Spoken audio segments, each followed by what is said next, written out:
Good morning, this is the Eager Beaver Show. You are listening to a True North Eager Beaver Media Incorporated podcast.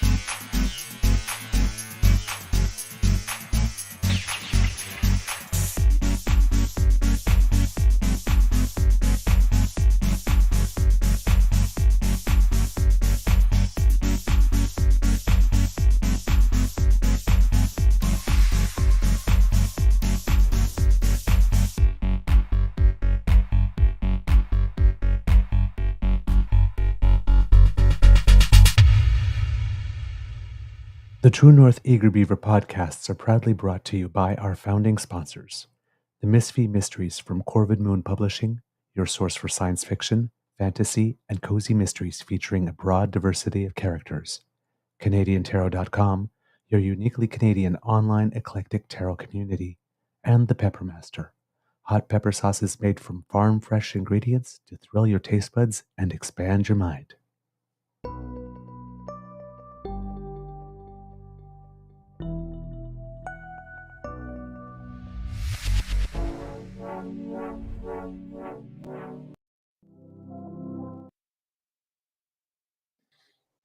Well, good morning or good afternoon, depending where you are in the country.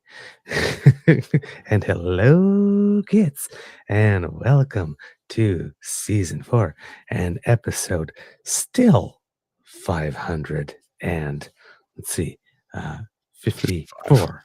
It'll be 555, the second episode. Yeah. Yes, the second episode of the Daily Beaver Morning Show here on the Crier Media Network. Shadoo, yeah. Today, recording day is Friday, January 10th, 2025.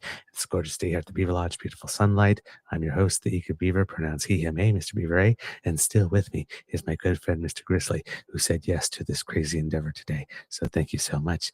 A big thank you to our podcast's founding sponsors, the Peppermaster, the Misfit Mysteries from Corvid Moon Publishing, and CanadianTarot.com.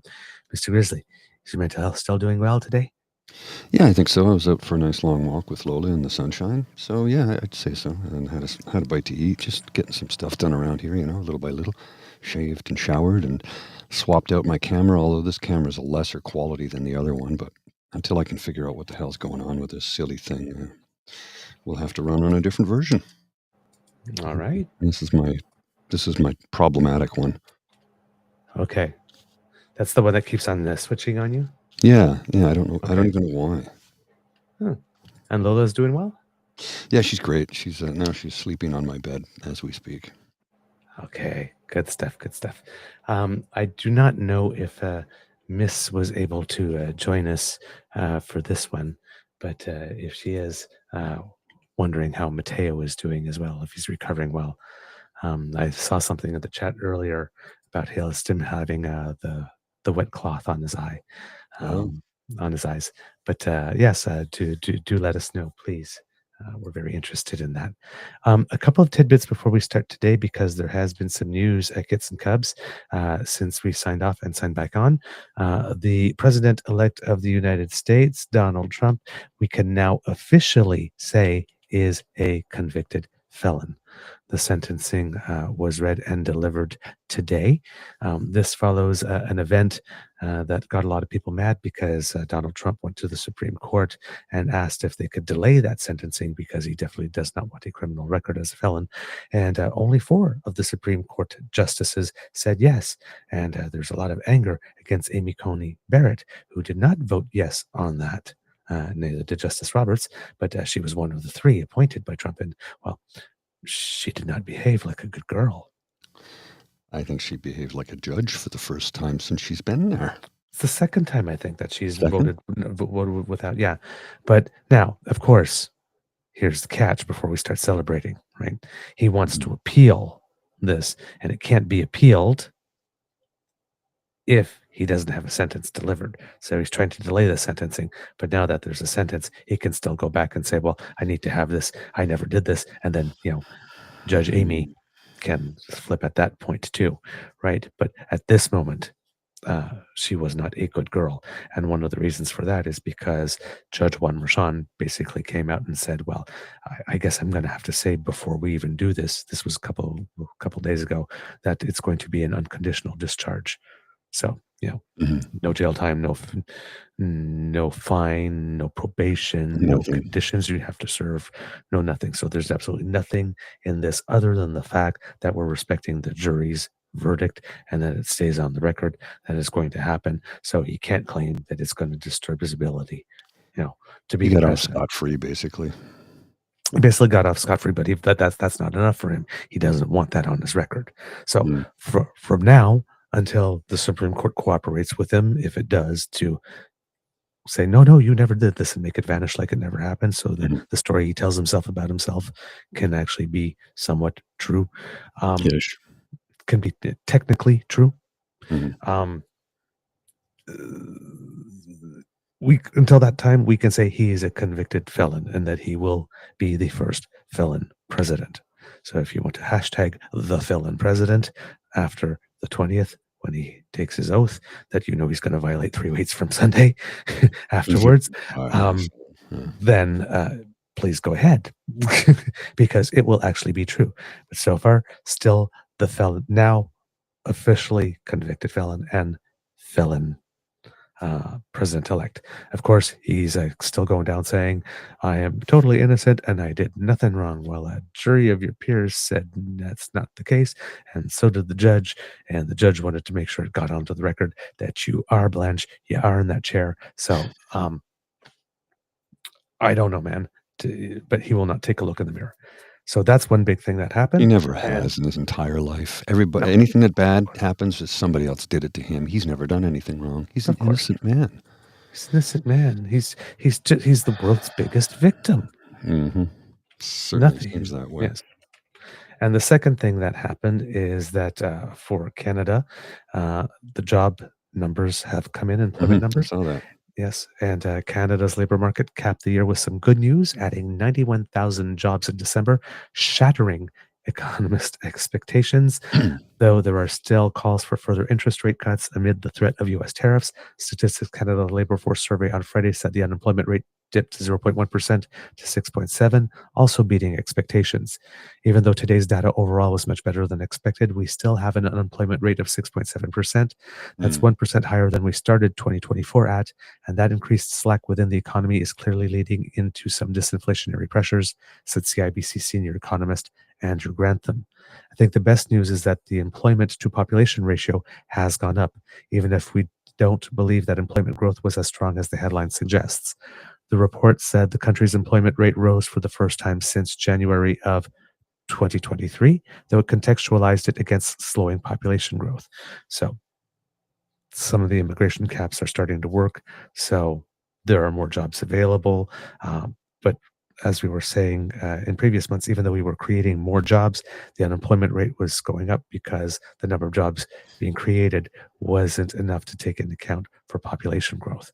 Well, at 91,000 jobs, which exceeded expectations, in this case for that month, it was enough to take into account population growth because the unemployment rate did decrease. So 1 month is not a trend, but again, look what we might be throwing away. Yeah, once again. Because it looks like whatever the problem was is being addressed. Well, and again, like we said, Toronto Star wrote an article the other day talking about all the wonderful work that's been done by the Government of Canada over the last 9 years, how it's improved things dramatically so, despite having, a few different wars going on, a global pandemic. And yet, the media over the last, I'd say 7 years, especially over the last 3, has really, really gone after the Prime Minister for every single thing he does. And to the point where they've bullied the hell out of him. Now, he's been a champ in the way he's been handling it. Pierre Poilievre couldn't handle a question without freaking out. How is he going to run a country? Like we've all seen the insults, the epithets, the rocks that were thrown at the PM. And he just handled it with skill and never got upset. Yeah, whereas Well, Pierre you just- Poilievre runs to Jordan Peterson for a safe space. Yes. But they joke about us. Yeah, it's just, you want to talk snowflake? Pierre Poilievre is the biggest political snowflake this country has ever seen. By far. It's not even up for debate. The man is a walking, talking. Okay, I'm going to reserve. I'm going to hold back. I'm going to hold back right now. I'm going to hold back right now. That's okay. That's good. I feel you. So, Pierre Poilievre, nowhere to be seen on the day that the Prime Minister announced his resignation, but he talks at us via video, and there's some really weird music in the background.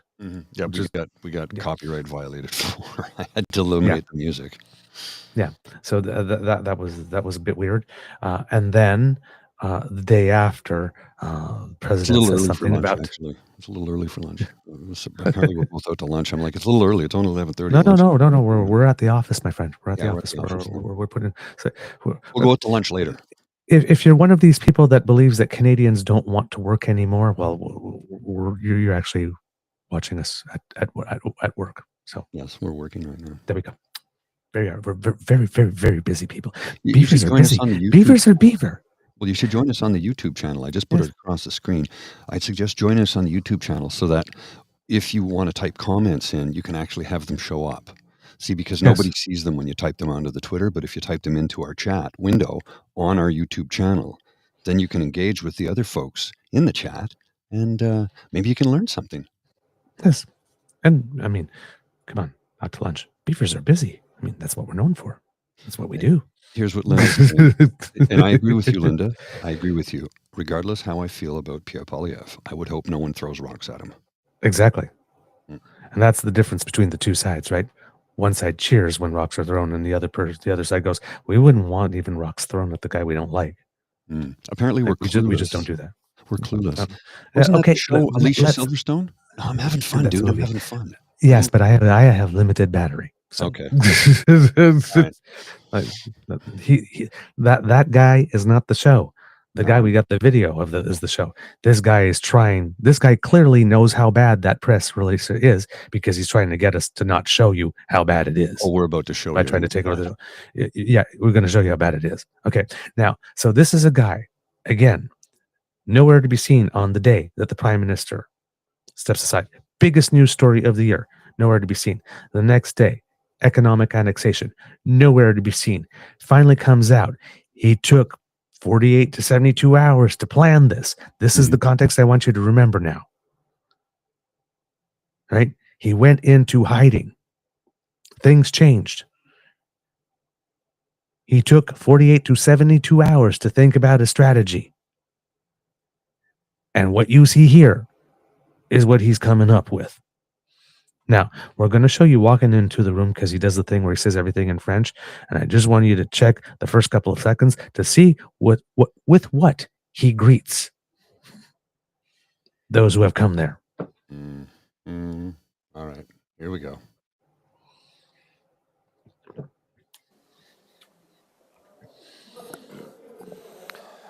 Bonjour tout le monde. Bonjour tout le monde.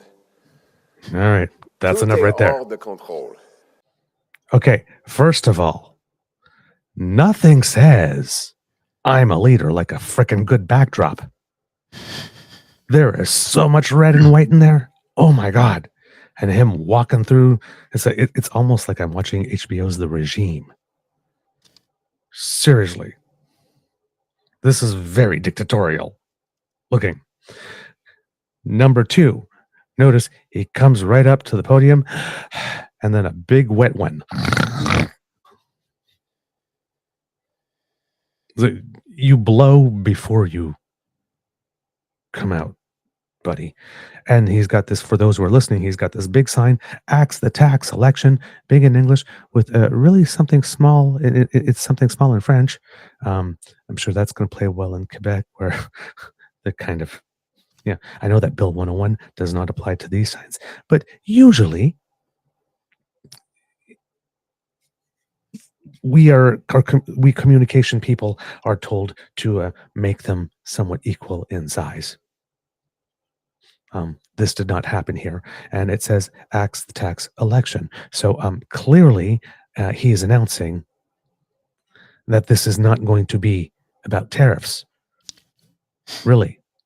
And he might talk about them somewhere along the way, but clearly he's announcing that after going into hiding for 2 or 3 days, he's coming back out and he's still calling for an axe the tax election, which means, again, he can't pivot. He's incapable of it.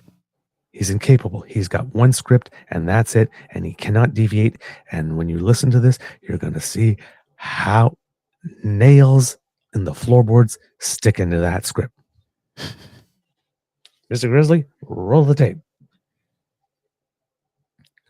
Oh, sorry. Oublions pour un instant. Sorry. My bad. You need to bring it to 11:41-ish. Because Pierre Poilievre does the same thing that Harper does. Says it all in French first. Thanks very much, everyone. I just got a belated haircut, and the first thing that the hairstylist said to me is, "What the hell's going on? Everything's completely out of control. It's nuts. I've never seen it like this." And she's right.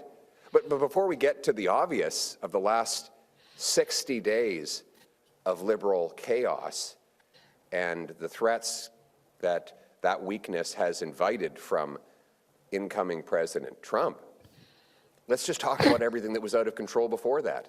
Housing costs, out of control, doubled after 9 years of NDP Liberals, rising faster than in any other country in the G7. Food costs, out of control after the NDP Liberal carbon tax caused grocery prices to rise 37% faster. Okay, what are you going to do about that again? The same thing Jagmeet Singh will do. Not a damn thing, because you can't. Unless you nationalize the grocers or put price controls in, grocery prices will not change.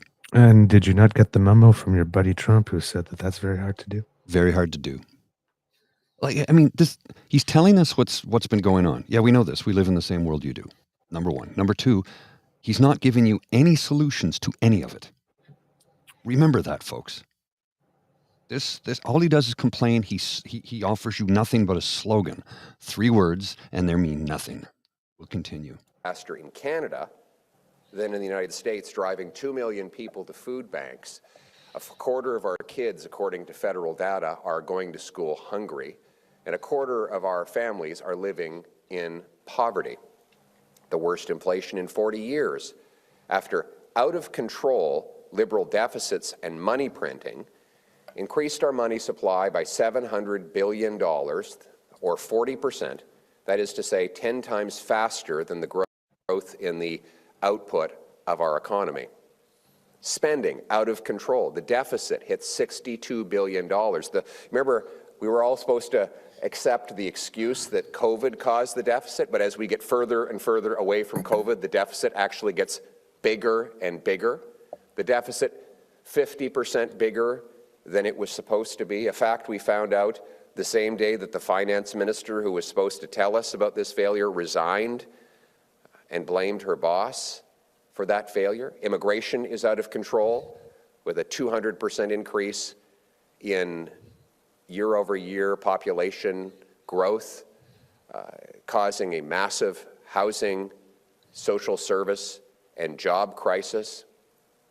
Our borders out of control, with dangerous poisons pouring in from China and Mexico, and then manufactured into deadly fentanyl that has killed 47,000 of our people. Crime, completely out of control. Violent crime up 50%. Okay, haven't we already refuted these so-called stats that he's given us, like, what, about a dozen times already?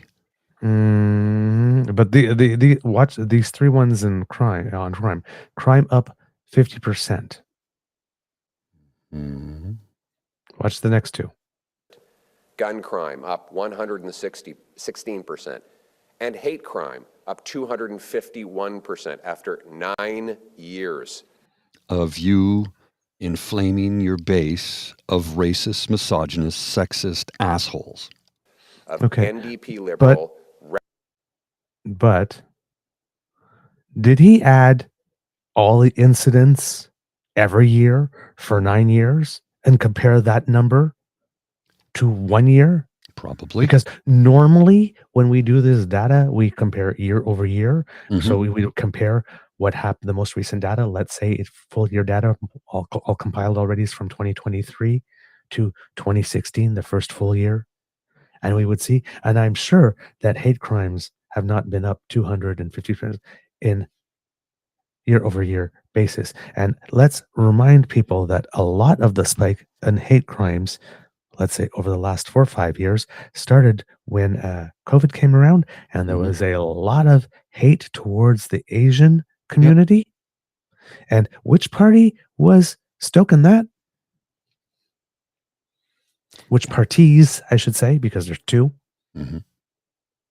was stoking that? Yeah. The PPC and the CPC. And all of these things that he's mentioning, right? The immigration stuff, not mentioning that it was premiers that wanted the people. That's right. The $60 billion deficit, not mentioning that 16 billion of that was a legal settlement. That was going to be paid out either today, tomorrow, next week, next month, next year. It was getting paid. It was a settlement. It was legal. Yes, it was going to show up on someone's books at some point, boosting whatever deficit they had by whatever percentage that would add to it. So, again, if you want to be informed, the things that he is saying are not true. They are incomplete. And the things that he is strategically and deliberately omitting, right, gives us an entire different sense of what things are than what they really are. Of course. Sometimes he lies outright, but the other way he lies is by strategic omission. It's simple. And that is the same as lying. Yeah, it is. Let's continue. Radical, woke, catch and release criminal justice policies. Everything is out of control, and now our government is out of control. We have a lame duck prime minister, rejected and fired by his own caucus. No, he didn't. Unable to respond to threats from abroad or crises that he and his party. Let's just lie some more, Pierre. Just lie some more. There was no caucus vote. Yes, there was caucus pressure, but he still, if we're talking about technically, Pierre stepped down on his own. But the truth is just, we don't have lame ducks. Americans have lame ducks. That's right. It's not a thing in Canadian politics. No. After 9 years at home. And why did they get rid of him? Did Liberal MPs get rid of him because they disagree with his policy? Once again, the Liberal Party did not oust him. He resigned because he knows that he can't take the party through the next election. But again, don't let the truth get in the way of a good story. Policies doubling the housing cost. Did they say that all of a sudden they've changed their mind on quadrupling the carbon? Wait, let's back up a second. Did he say they doubled the housing cost? Because I didn't know the Liberal Party of Canada, or the Government of Canada for that matter, was selling houses. Kind of like how Doug Ford always telling us he's building houses. He's not building anything. He wants to hand money over to the private sector to build. Yep. They're not getting that much built either. Nope. Did Liberal MPs get rid of him because they disagree with his policies doubling the housing cost? Did they say that all of a sudden they've changed? Again, how did the policies of the Government of Canada double housing costs? How? Please explain it to me like I'm an idiot. Oh, that's right. There's no explanation forthcoming because that's not true. Changed their mind on quadrupling the carbon tax up to 61 cents a liter? Is it because they feel guilty over the hell they've unleashed in our streets? No. They say he's doing a great job. It's just that Canadians unfairly don't like him anymore. And that unpopularity threatens their power, paychecks, and pension. And so, right before an election, the Liberal MPs want to elect another Justin Trudeau who has a different face. They're all Justin Trudeau. They're all just like Justin. In the next election, I will be running against Justin Trudeau. Whether his name is Justin Trudeau, or his name is Chrystia Freeland, or Carbon Tax Carney, His name, Chrystia or Freeland? Carbon Tax Clark, they will all be Justin Trudeau. Okay, stop. What greater confession can you have than I am unable to pivot?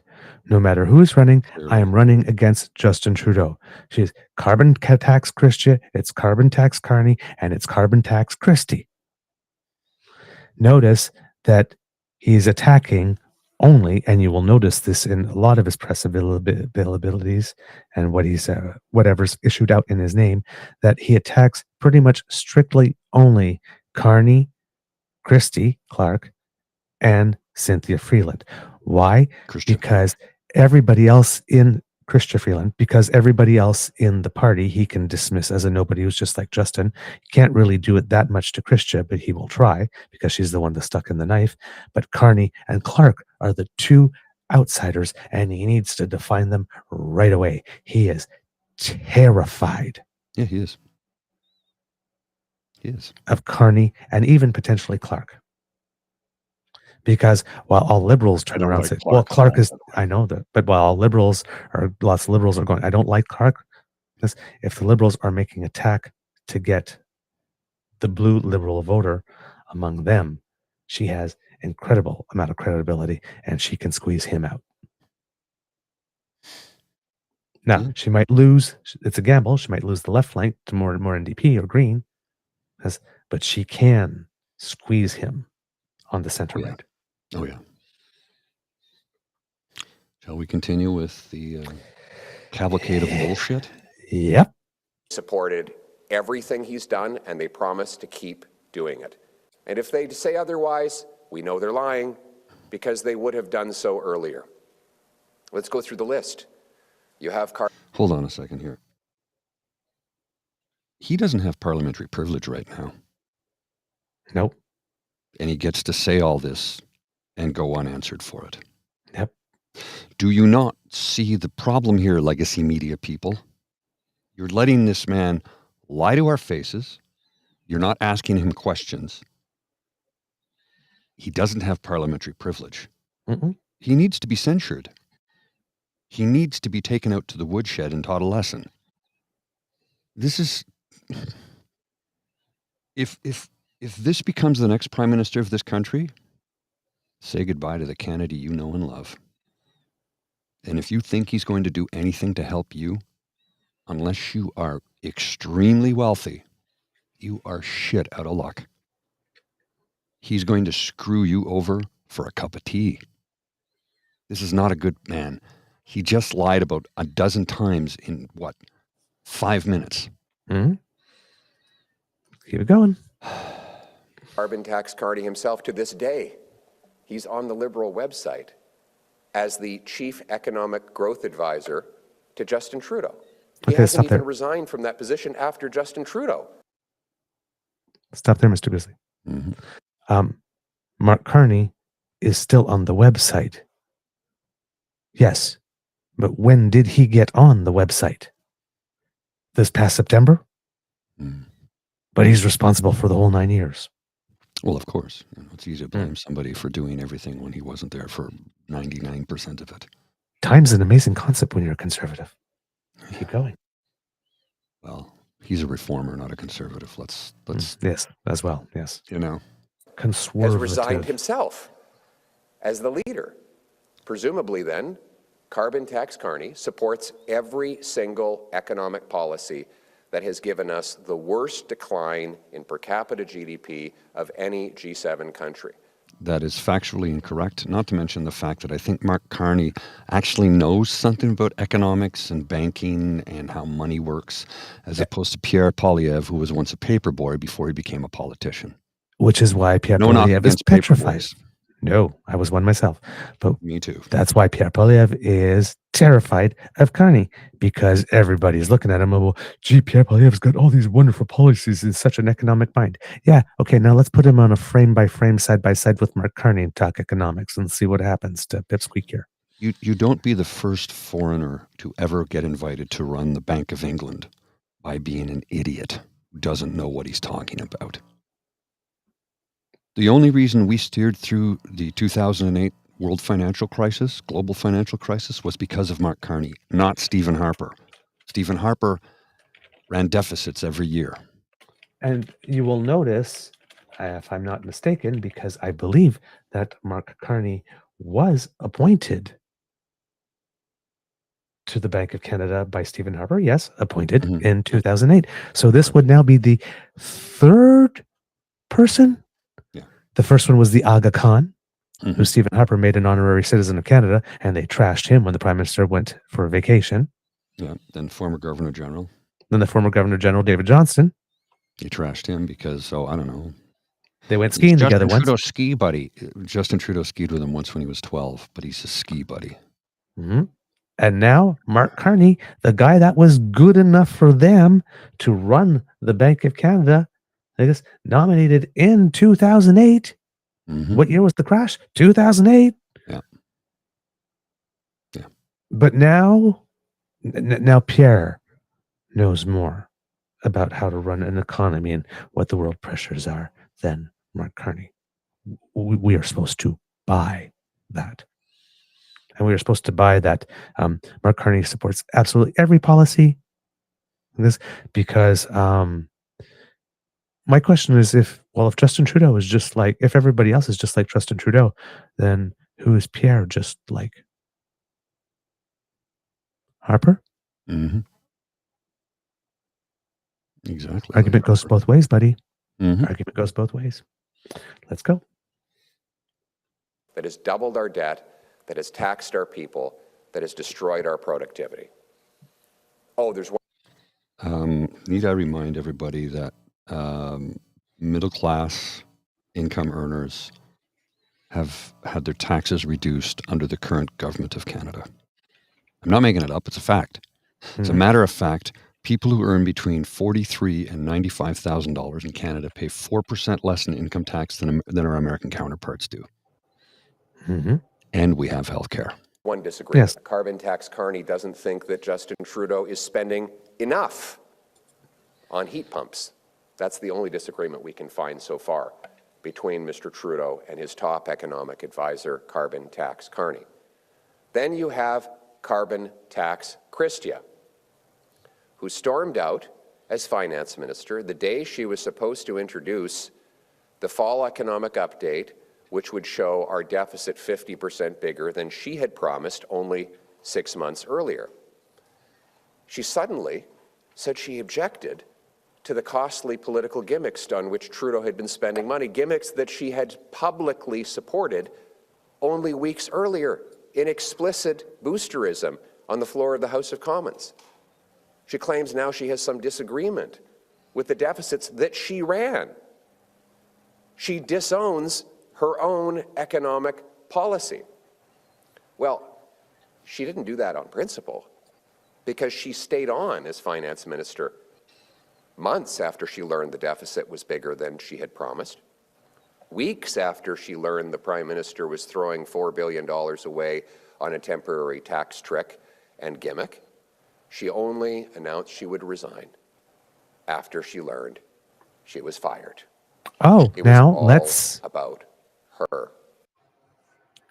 Compare and contrast with what he says about Jody Wilson-Raybould.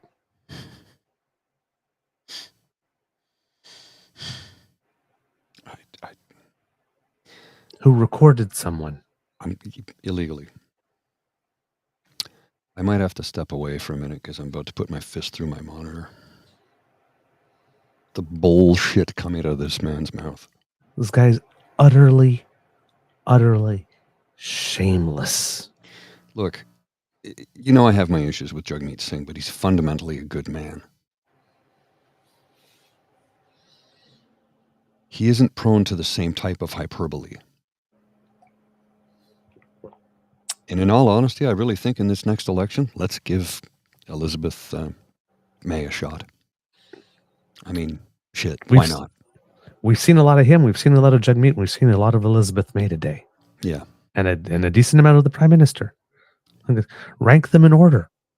Rank them in order in what you saw today. Yeah. Like I Let said, us what know. you would like representing you.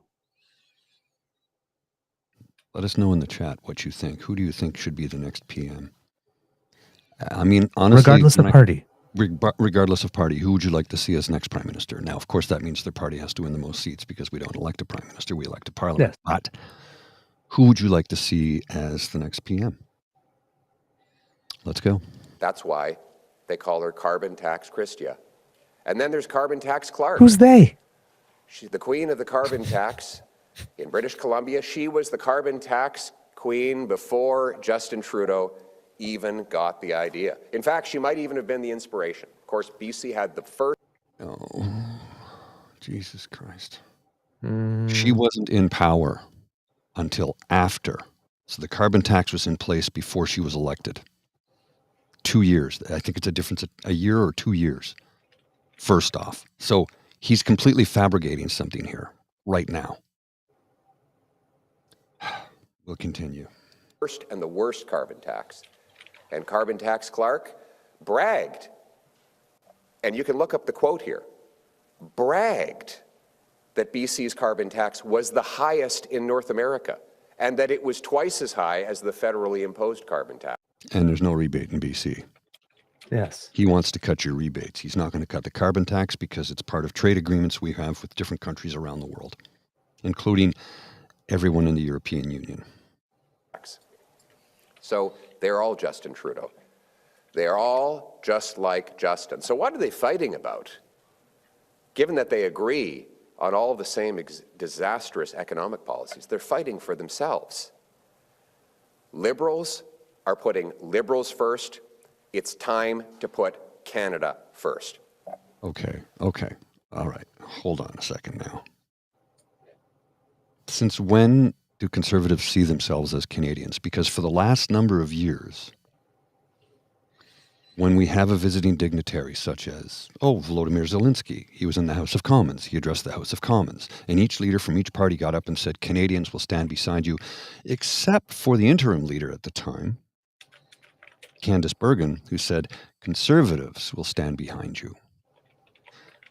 They say that constantly. They don't see themselves like the rest of us. They think they're special.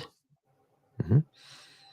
Well, and this is also a third one of those, right? Because before Canada was always broken, now we're out of control, and Canada was broken, but Canada is a strong and independent country. Oh, really? What? Since when under you?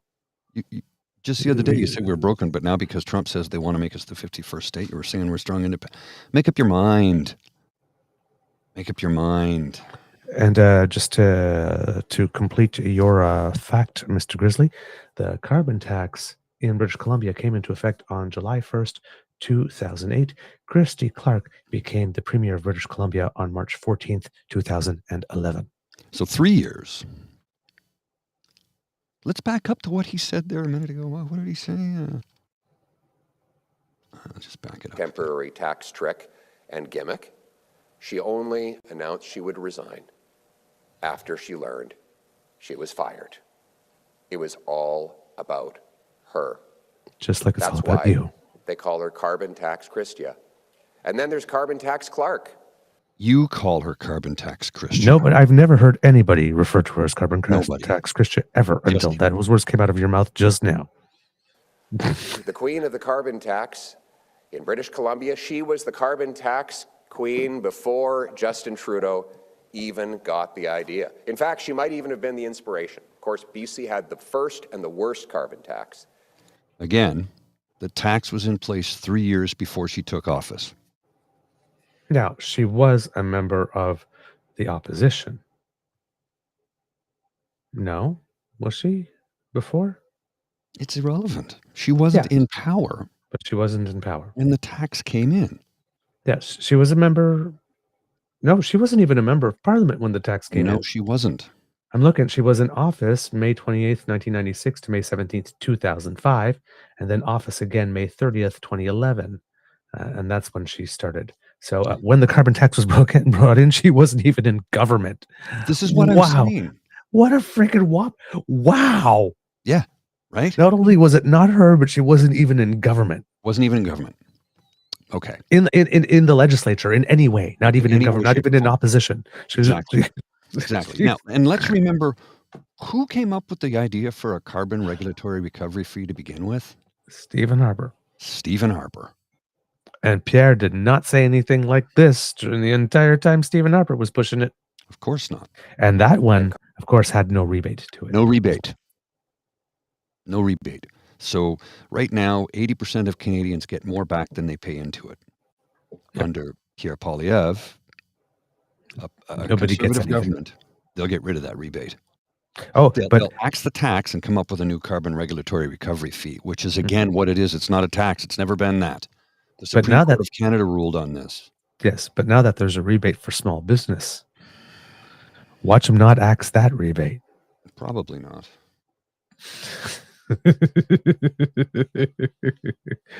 All right, let's keep it going. Sorry, I don't know what happened. So much bullshit. Carbon tax Clark bragged, and you can look up the quote here, bragged that BC's carbon tax was the highest in North America and that it was twice as high as the federally imposed carbon tax. So they're all Justin Trudeau. They are all just like Justin. So what are they fighting about? Given that they agree on all of the same disastrous economic policies, they're fighting for themselves. Liberals are putting Liberals first. It's time to put Canada first. Given that all of them are the same, all of them are just like Justin, let's get this decision out of the way. We need certainty now. We cannot wait.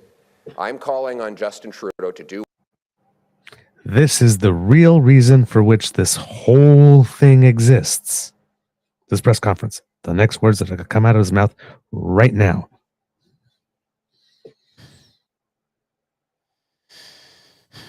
What he has the legal power to do. He can do it without his caucus supporting him. I'm calling on him to walk to Rideau Hall and announce that there will be an axe the tax election now, so that Canadians can take back control of their lives and country. The choice will be simple. Either the NDP Liberals, who tax your food, punish your work, double your housing cost, unleash crime and chaos and weakness on the world stage, or common sense Conservatives who will axe the tax, build the homes, fix the budget, stop the crime, and put Canada first. Okay, stop it. Take back control of immigration. Take back control. Okay. Want you to remember the difference between this face, the harshness, how his jaw's clenched and what in his tone, and that video. Where he talked to you like this. Soft, right? Oh, yes. How he talks to his people versus how he talks to us. Number one. Number two. Really, this is your tell that he is petrified of that foreign interference report. Oh, yeah. It's not good enough that the Prime Minister has stepped down and that there's going to be a leadership race.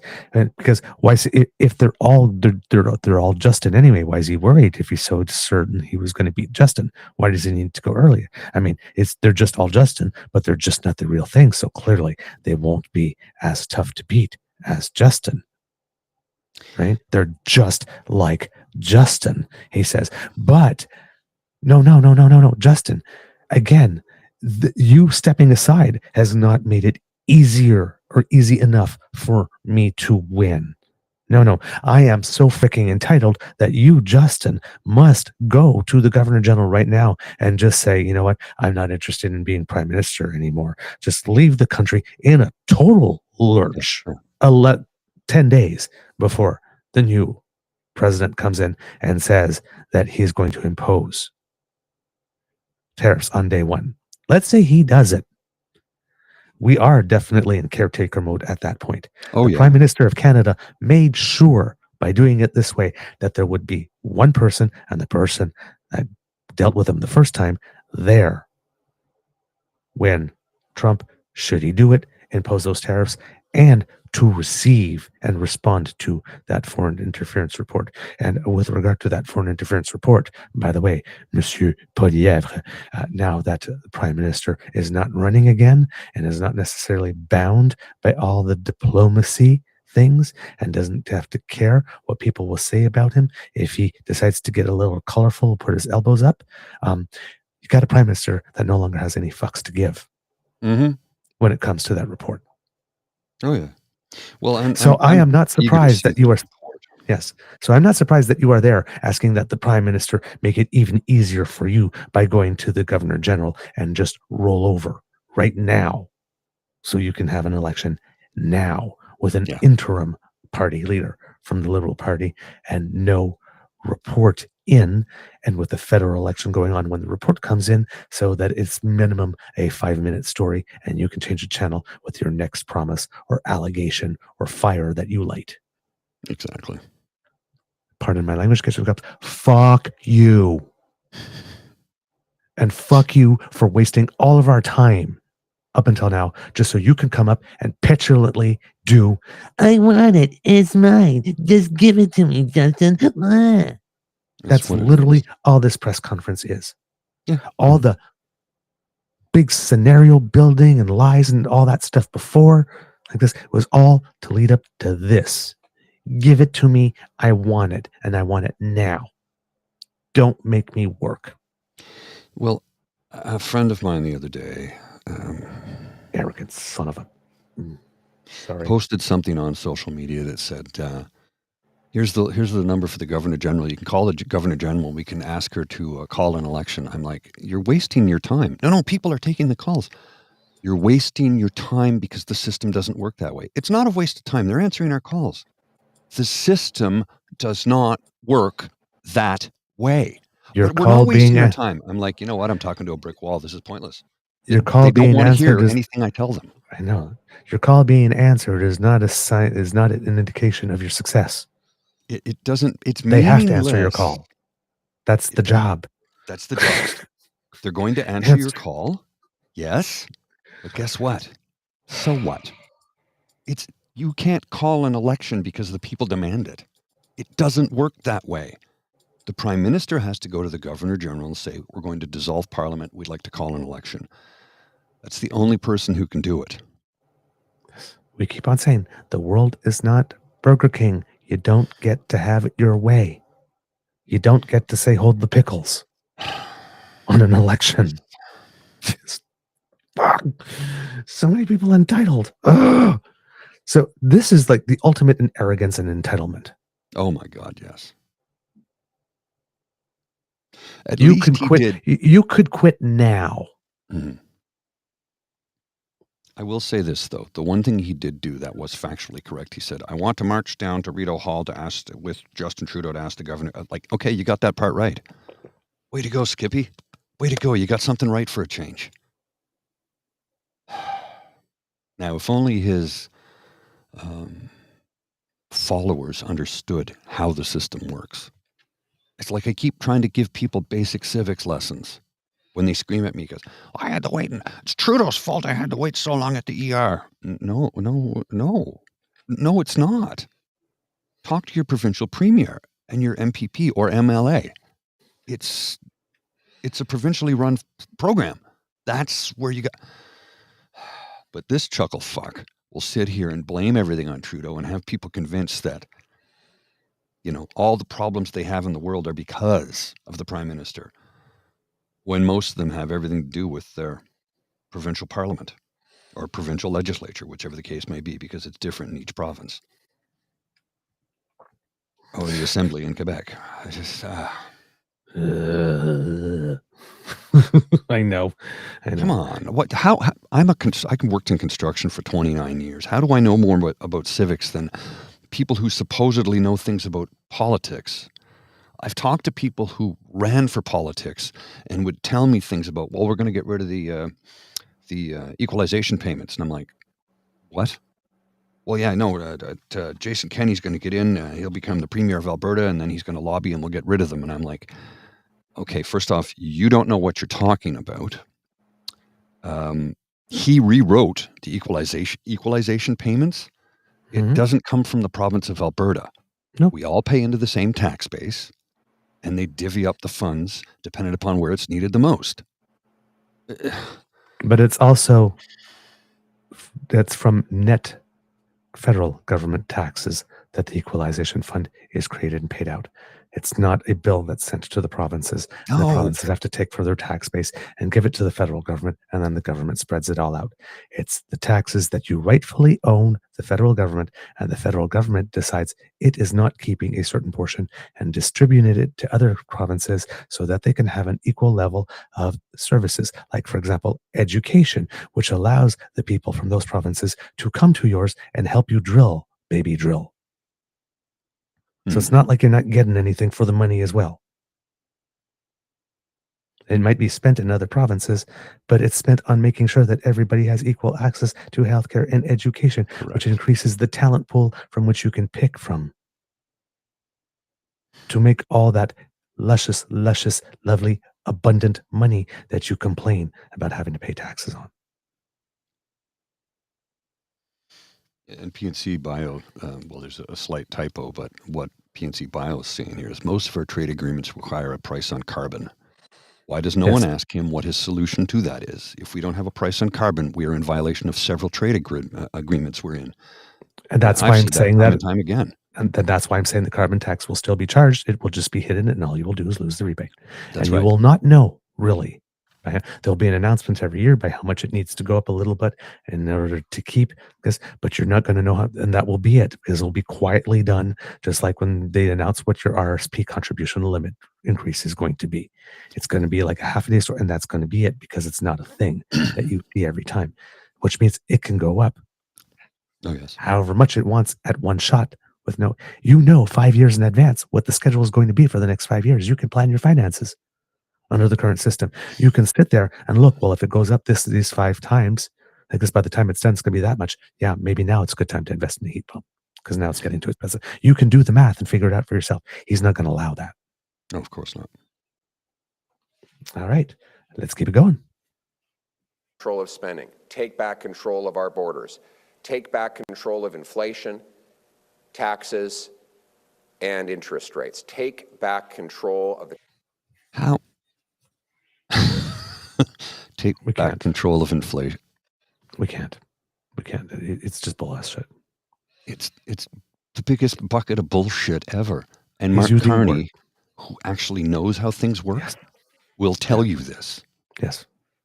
This guy's just saying things so people want to hear. This is what he's just putting words together. He's just putting words together. It's bullshit. It's absolute garbage. None of it makes any sense. We'll continue. The country that we knew and still love, and we will put Canada first. We will stand up and we will state clearly that Canada is a sovereign... Which politician has always put Canada not first, or ever put Canada not first? Beats me. Where's he coming up with this one? We're going to put Canada first. Like every prime minister has ever... Oh, except for Stephen Harper, actually. He kind of put China first. And the Saudis first. And everybody else but Canada. So yeah, there actually was a prime minister that did not put Canada first. His boss. An independent country, that we will protect our integrity as a nation through strength. First of all, this means a strong economy. We need a massive bring-it-home tax cut, lowering taxes on work, investment, energy, and making stuff in Canada will bring home billions of dollars of investment and paychecks, but will also make us more economically independent and less vulnerable to threats from abroad. Okay, can we go back to that Toronto Star article from a couple of days ago with all the numbers? Yeah. We're going... Mr. Grizzly, just want to give you a heads up that I've got about 17% less, and he still has the 4 questions to go for from the media. So we might Shall we have just advance ahead a bit? No. We want to finish it, but we might Just have let it to limit the interruptions a bit. Okay. Good to know. Thanks. Yeah. Second, we need a prime minister who can make the case to our economic allies on the ground in America. We should go to the American workers in the Midwest and their union and business leaders and say, how many jobs are you prepared to lose by hitting Canadian energy with tariffs, energy that we sell to America at discounts that create six-figure jobs for American workers? How many of those people will go out of work?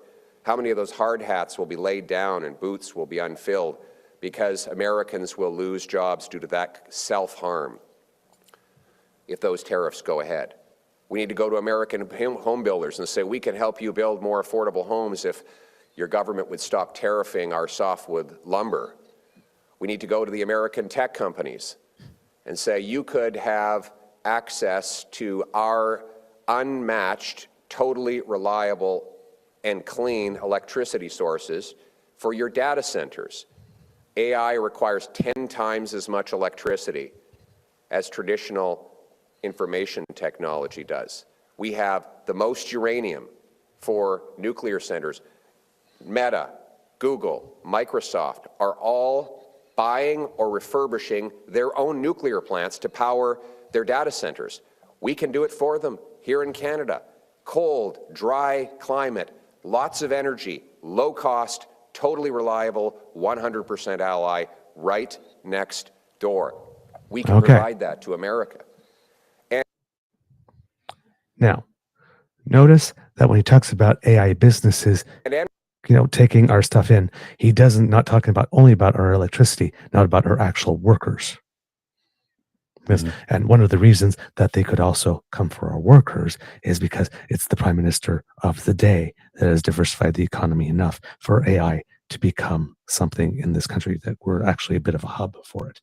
And then he says we should be talking to our natural allies in the United States right now, like the government of Canada hasn't already been doing this for months, knowing that there could potentially be a president-elect Trump. And now that then we know that there is one, that we haven't ramped that up. And that's exactly what we did when we renegotiated NAFTA the first time. And I believe you were on record as saying that that was dumb. So right now you're calling for the government. You're saying that we should be doing things. Most of the things that you've mentioned are things that we are already in the process of doing, things that you in the past have said are dumb moves. Again, fuck you. I just keep it going. This is the part that blows my mind, right? Is because I know people are busy, and I'm busy too, but because I'm doing this, I remember. Yes. I remember you criticized just a couple of months ago the government when they said that they were deploying these missions out to the state governors and unions and all that kind of stuff to go look at. You said, "Oh, that's dumb. It didn't really work last time." It's like, yeah, it did. For scenes like this, the next time he pulls this shit, is we need somebody like Daniel Dale in the corner just going, pause, no, hang on, that is a falsehood, and here it is. We need somebody to fact check this guy in real time. That's essentially what we're doing, except we don't have with the facts that we're aware of and that we know. I guess we're also, on the lot, we tend to do a lot more on the logic and the argumentation, why the argument doesn't make sense. Because it's easy to put a lot of words together and make them sound intelligent and whatnot. But it's, what did you just say there? Well, maybe we should bring JB in for one of these and pick this apart, because you know how he has a liometer for every time Poilievre speaks in the House, right? Yes. All right, let's keep going. Energy. Today, Venezuela being torn apart with opposition leaders being attacked. And what is America going to be forced to do? Buy Venezuelan oil. Okay, let's go up here. Of good, clean Canadian oil. And now for a totally random policy plank that just appears out of the blue. And think about this, kids. Are there any potential major conflicts of interest for this particular candidate based on what he's going to say now? And is the reason he's saying that maybe the reason why he's not sitting for a top secret security clearance? You think? Mr. Grizzly. Let's go back and listen to what he just said a second ago, though. Torn apart with opposition leaders being attacked. And what is America going to be forced to do? Buy Venezuelan oil instead of good, clean Canadian oil. I'm sorry? Good, clean Canadian oil? Excuse me? Venezuelan oil? You do realize that the oil patch as we used to call it when I was younger, the tar sands, is the dirtiest oil there is. Like, period. So,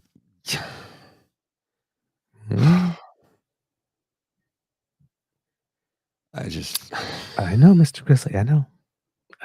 Good, clean Canadian oil. It's the I know. dirtiest oil on planet Earth. I know. And people who work in the patch will tell you that. They know that. That's why we ship it to the U.S. to refine it, because they have the facilities there to do it.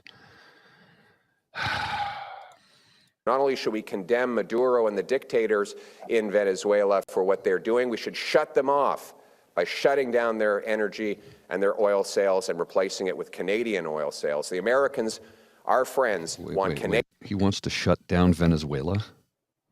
Venezuelan oil. Yeah, he can't do that. He can't do that. Well, They're he a says sovereign that, nation. They're allowed but to he sell said, to whomever they want.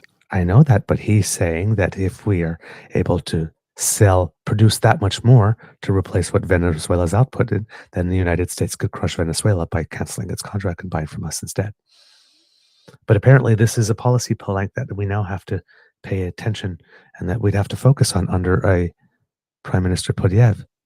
I don't remember him making any mention at any time before that it was a priority for Canada to bust up the Venezuelan, specifically, on market. What his father-in-law and his wife. So no. The guy is basically telling you he's setting himself up for major conflicts of interest here. Mm-hmm. Yeah. The guy that keeps on talking about everybody else being scandalous. Out of the blue, just starts talking about how it's important for us to shut down Venezuela. Okay. For what they're doing, we should shut them off by shutting down their energy and their oil sales and replacing it with Canadian oil sales. The Americans, our friends, want Canadian oil, not Venezuelan, not Iranian, and not other dirty dictator oil from around the world. Stop that for a second, Mr. Grizzly. Donald Trump, January 7th, 2025. We don't need anything they have. He just said that. Pierre Poilievre, I'm going to ask you the question that you asked Miss Shaylin on Breakfast TV. Were you awake on Tuesday? Yeah. Did you miss the president-elect saying that we don't need anything that we have, and then 2 days later you belly up to a mic and say the Americans are friends? Need our oil? I mean, this is laughable. Bitch, please. Okay, keep going. Let's keep going. These are the arguments that a strong prime minister with the brains and backbones to lead a country would be making right now if we had a serious government. And we just saw the prime minister do that. Take back control and put our country first.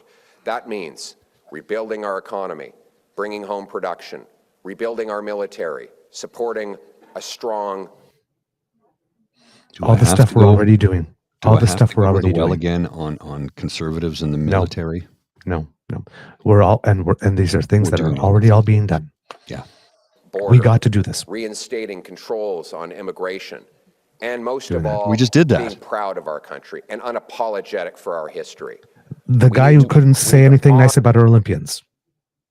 He didn't have a single commentary about a single Olympian this past summer. Until the closing ceremonies. That was it. The whole time it's going on, he ignored everything. Meanwhile, Summer McIntosh gets a personal phone call from the Prime Minister because she did something no Canadian's ever done in history. Okay, but he's proud. Honor our past and our shared values. We need to live out the dream that started with John A. Macdonald. Yes, okay, let's stop that right John there. A. Macdonald. Okay, there's a pivot. Yeah. And now a little something for the all-stock Canadians. What does Pierre have in common with Sir John A. Macdonald that Sir John A. Macdonald was rather infamous for? No big fan of the Indigenous people. Also, a little Irish coffee there, you know. Mm-hmm. But it's like, we need to live out the dream that started with John A. Macdonald. I'm sure that may send a lot of shivers up and down the spines of some members of the Indigenous community, and Yeah. I'm sure it made a lot of sphincter snap shut among the Francophone community. You think? Oh, man. And Shall now we get ready. continue? And that's part one of the red meat for the old stock Canadians. Now, then we get to the part coming in where, the newcomers just don't adhere to our values and, are not grateful enough. Okay, we got to wrap up shortly because there's other people that Yeah. need the studio. So we'll go down this quickly, and we got to be out of here in about 7 or 8 minutes. Oh my, okay. Okay. Believed in an independent and sovereign Canada. We are. We need to uphold our heroes, stop tearing down our symbols, remind people who come here that when they're given a Canadian flag and they land on Canadian soil, that it's the greatest gift on earth. Okay. And that they Didn't we see the Prime Minister do that with Syrian refugees and Ukrainian refugees? Yeah, So but without that face and that tone, though. Yeah, what's he talking about? I've seen the man do it. I've seen the Prime Minister of Canada greet people at the airport who were flown in from Syria and flown in from Ukraine. Oh, yeah, but finish that sentence because that's not what he's talking about. should be proud to be part of the Canadian family. That's what it means to be a proud Canadian. That's what it means to put Canada first. Let's bring it home. Thank you. Thank you. We'll now take questions from the floor. Stop that. You got to be proud. Once you get that Canadian flag, you should adhere to our values and you should be proud to be not all the stuff that you're getting from. It's just like, dude. Yeah. All the work that you outreach to new Canadian communities and you just. There's so many things, so many damn dog whistles and so many insults in that. Oh my God. Okay. Now this was everything that was terrible before the Q&A session. Now, unfortunately, as you said, we only have 7 minutes, so we can't go through the Q&A. So we'll probably have to bring that to you another day. Yeah, let's do that. We'll bring it to you another day. But that, again, he went into hiding for 48 to 72 hours. And in the face of a president who seems to be quite clear that he's looking at some type of economic annexation and that there are tariffs coming, this is what he has to say to us. Mm-hmm.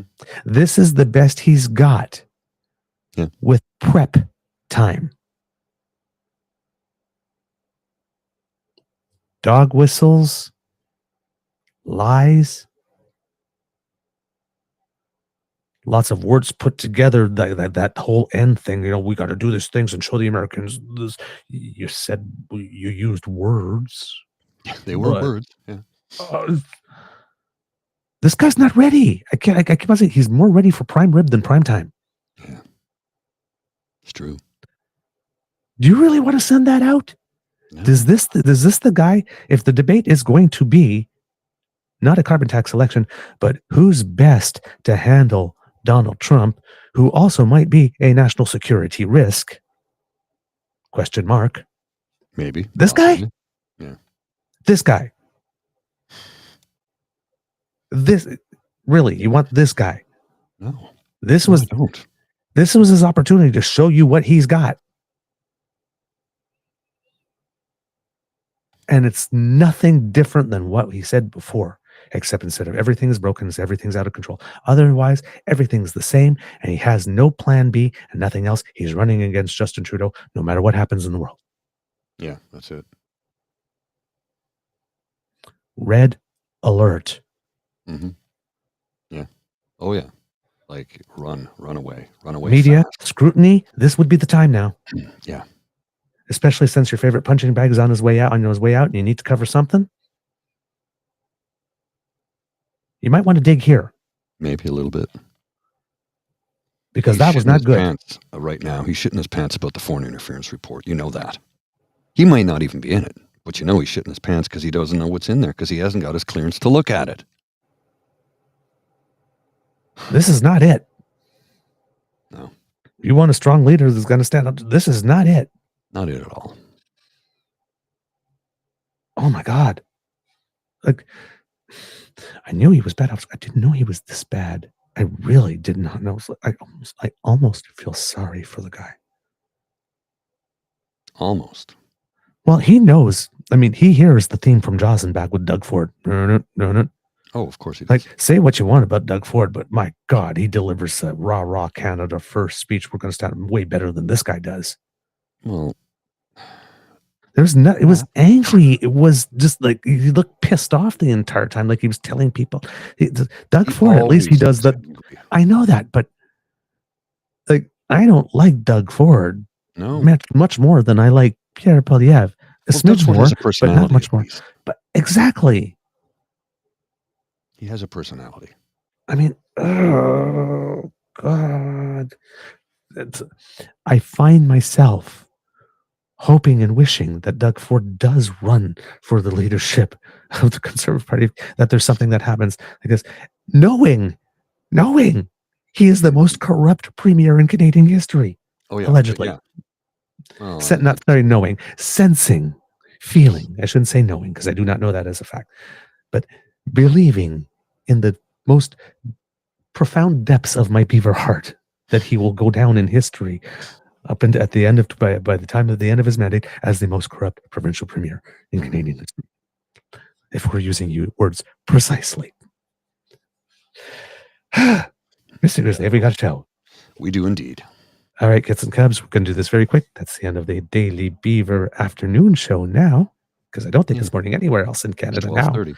Yes. Well, no. So even if 10:30 in Alberta. Oh, yes. 9:30 in BC. Yes, it's true. I'm calculating the wrong way again. So please, Kits and Cubs, we loved making this for you, and we hope that you loved listening to us. Now, remember, sharing is caring. Please tell your peeps and poops all about us. Hey, sometimes you get Beaver Nights, and sometimes you get Double Beaver Day. There was just way too much news. We had to. So thank you so much for joining us. Tell everybody about us. And if you would like to support us, go down to the YouTube page, the True North Eager Beaver Media YouTube page, at the beck and call of the lovely Miss Kit Elaine and lovely Miss Kit Cassie. And click on our buttons, like, share, and subscribe. It helps us with the algorithm and helps people know about us. And if you see us and if you like this, particularly any of you who joined us from the thread I wrote about this yesterday and are listening to us for the first time, please come and stay a while and tell people about us if you enjoyed this and you thought it was informative. Please do.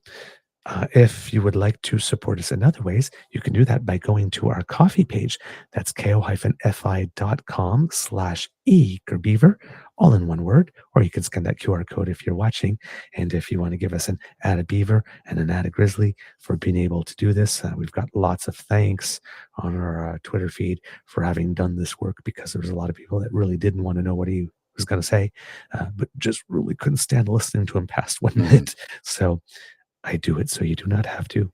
It is my pleasure to serve as your queen. So if you would like to show a little tribute for taking one for the team, please, right through there, through the coffee page, you can make a little donation, and we really appreciate that. And we'd like to give a shout out to Kit Sheila. And this is a particularly special one for me because there happens to be no comment. It was just somebody who anonymously came to our coffee page to make a donation. Now I can say Kit Sheila because it shows us, an email address in case we want to send a thank you or something. So that's there. But I believe that's the first donation that we have ever received that was based off something I've written. Oh, okay. And not the show. Cool. Because at the end of the thread, I put the little thing when I saw it was taking off and says, if you like this, and somebody did. So thank you, Kit Sheila. And hopefully you'll be taking in the show and you'll be able to see that. But we appreciate your encouragement. And I saw somebody scanned a button there. So thank you very much for that. We love to hear from you. TrueNorthEagerBeaver@gmail.com, especially, if you're not donating anything, because the gift of your attention and your insights matter to us. So please let us know what you think. Good, bad, or ugly. Just be gentle if it's ugly. Okay.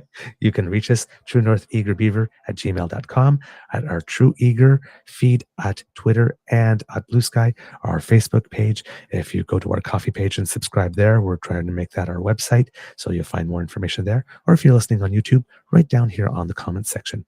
Because democracy is something that you do, I'm going to let what I said earlier stand. Please, if you're in Ontario, write a letter to Doug Ford and let him know that Lisa Raitt has had enough chances. And given that it's January, if there's someone in your community, an organization that could use some food or donations of snowsuits for kids or mittens, that type of stuff, feminine hygiene projects for your shelters, stuff like that, please make those donations, because the need is still there in January, even though the season of giving technically has ended. Mr. Grizzly, do you have some words of wisdom?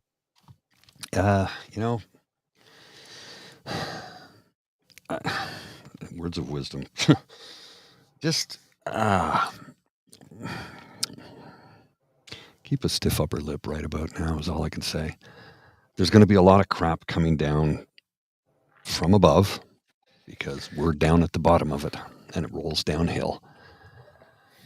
Get out your umbrella, put on your galoshes, and wade through it. Remember, we're all going to be fine in the end. Well, yeah, that's not true. That's not true. We hope we will all be fine. We hope we're going to be fine. A lot of people are going to suffer. It's as simple as that. And I hope you don't suffer.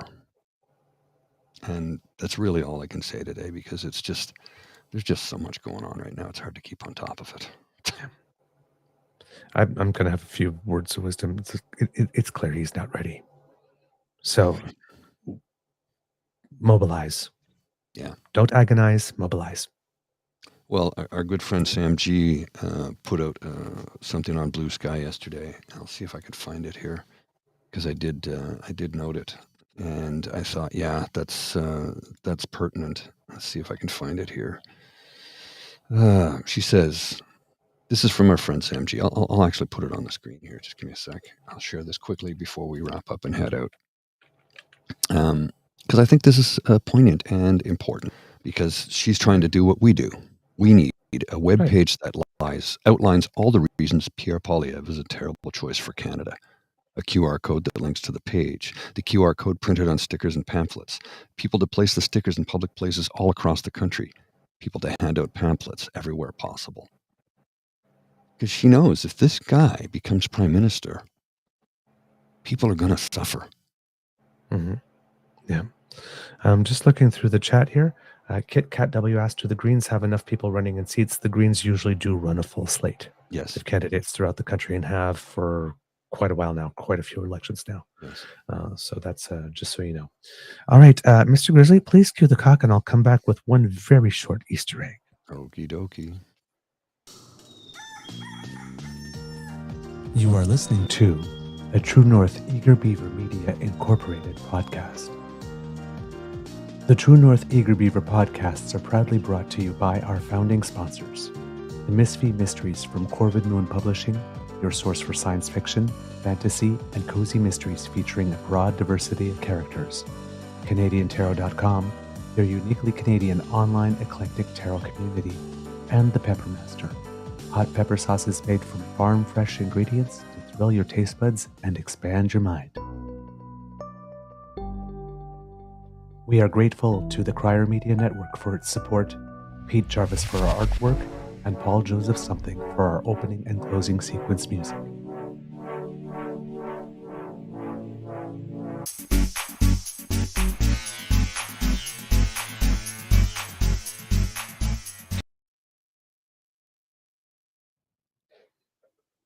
All right, so very quickly, a couple of notes for you. It appears that former Minister Marco Mendocino has said that he will not be running in the next election. Neither will Goody Hutchings from Newfoundland Labrador, who is I think a minister for rural economic development. Neither will Yvonne Jones.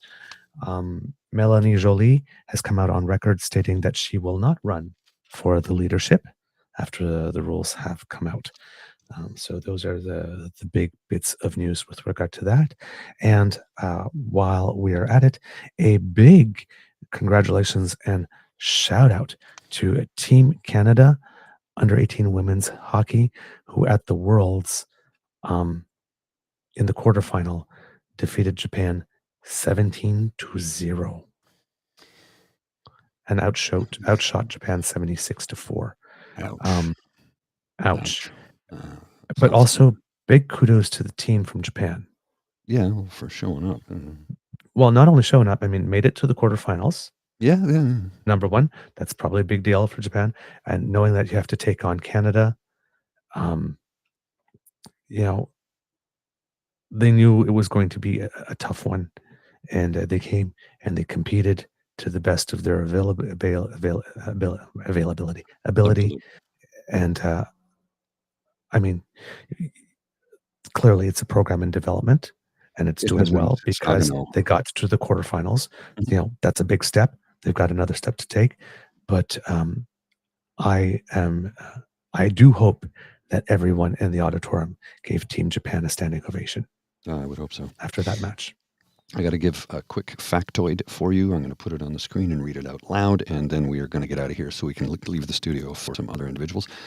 Per capita income grew by more than 23% on Trudeau's watch to $77,000. Under Stephen Harper, 7.6% increase.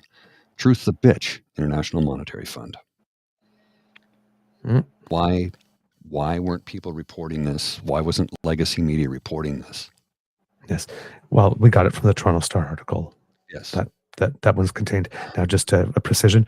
It wasn't the International Monetary Fund that said truth's a bitch. That the data comes from the International Monetary Fund.